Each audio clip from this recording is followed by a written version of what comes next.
la maison doit être orientée déjà plein sud. C'est elle qui, l'hiver, va apporter un minimum de chaleur pour maintenir un niveau de température confortable. Ensuite, c'est avoir des modèles de maison assez compacts. L'idée, c'est d'éviter les déperditions thermiques liées au pont thermique. Pour faire une isolation thermique par l'extérieur, c'est quand même important d'avoir une maison compacte pour avoir une couverture uniforme sur l'ensemble du bâtiment. C'est une structure particulière puisque la maison est en briques traditionnelles, en briques de terre cuite, sauf qu'au lieu de placer l'isolation à l'intérieur, on l'a placée à l'extérieur. Donc c'est un bâtiment avec une isolation thermique par l'extérieur, en polystyrène de 25 cm d'épaisseur. L'idée, c'est d'avoir une couverture isotherme du bâtiment. Les menuiseries extérieures sont particulières parce qu'elles sont en triple vitrage. À la fois en triple vitrage, ce sont également des menuiseries mixtes en bois. Le bois qui est un matériau naturellement isolant et puis capable de supporter le point d'un vitrage qui, lui, est assez important.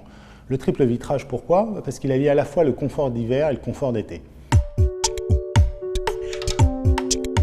Effectivement, pour renouveler l'air vicié de la maison, il y a une VMC double flux qui permet justement de maintenir une température constante à l'intérieur, puisque l'air intérieur, même s'il est vicié, il est renouvelé avec l'air extérieur, mais il y a un échange entre les deux airs qui se fait dans cette enveloppe de VMC double flux. Mais la particularité de cette VMC double flux, c'est qu'elle est couplée à un ballon d'eau chaude thermodynamique.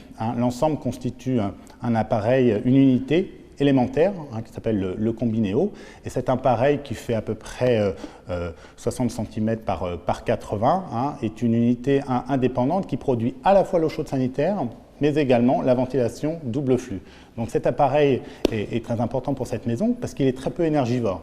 Il est capable de se servir des calories de l'air de la maison pour chauffer également l'eau chaude sanitaire. Donc vraiment dans cette maison, rien ne se perd, rien ne se crée. En fait, on est capable de reprendre les calories qu'on génère par notre activité humaine, par celle des ordinateurs, par celle des lumières, et de pouvoir l'injecter dans un système de ventilation qui régule la température du bâtiment. Voilà, c'est l'intérêt de ce système. La perméabilité à l'air, c'est ce qui assure vraiment la pérennité du confort thermique dans une maison.